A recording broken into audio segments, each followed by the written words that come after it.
शेतकऱ्यांच्या मुलामुलींसाठी व रेणा कारखान्याच्या वतीने वसतिगृह उभा करणार माजी मंत्री दिलीपरावजी देशमुख। मांजरा परिवारातील साखर कारखान्याच्या सभासद शेतकऱ्यांच्या मुलांमुलींसाठी लातूर व रेणापूर येथे वसतिगृह बांधण्यात यावेत अशी मागणी सहकार महर्षी दिलीपराव देशमुख यांना भेटून करण्यात आली आहे। मांजरा परिवारात विकासरत्न विलासराव देशमुख, मांजरा सहकारी साखर कारखाना, विलास सहकारी साखर कारखाना व रेणा सहकारी साखर कारखाना हे सहकारी व अनेक खाजगी साखर कारखाने चालवले जातात। मांजरा परिवारातील सर्व साखर कारखान्यांचा एक वेगळा नावलौकिक आहे। शेतकऱ्यांना जास्तीत जास्त भाव देण्याचा या कारखान्याकडून प्रयत्न होतो।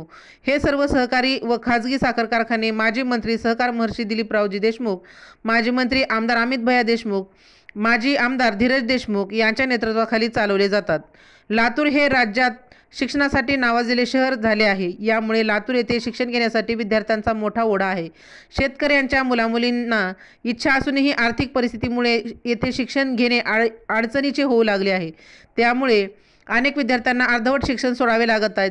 ही अडचण लक्षात आणून मराठा मावळा संघटनेचे अध्यक्ष प्राध्यापक माणिकराव शिंदे पाटील, मराठवाडा अध्यक्ष नंदकुमार साळुंके, जिल्हाध्यक्ष प्रशांत सुरवसे, मराठवाडा संपर्क प्रमुख विजय कदम, शेतकरी आघाडीचे मराठवाडा अध्यक्ष किशोर शिंदे, लातूर संपर्क प्रमुख रामभाऊ पवार, लातूर शहराध्यक्ष ऋषिकेश सावंत यांनी लातूर येथे आशियाना निवासस्थानी दिलीपराव देशमुख यांची भेट घेत या संदर्भात सविस्तर चर्चा करत मागणीचे निवेदन दिले। यात मांजरा परिवारातील सभासद शेतकऱ्यांच्या मुलामुलींसाठी सुसज्ज असे 1000 क्षमतेचे वसतिगृह उभारण्यात यावे, जेणेकरून शेतकऱ्यांचे मुलं व मुली शिक्षण घेऊ शकतील अशी मागणी करण्यात आली।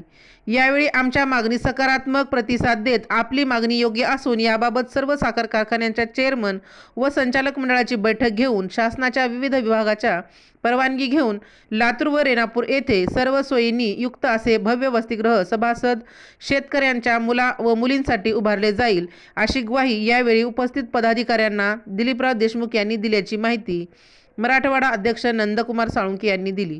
राजमंत्र न्यूजसाठी सुधाकर फुले, लातूर।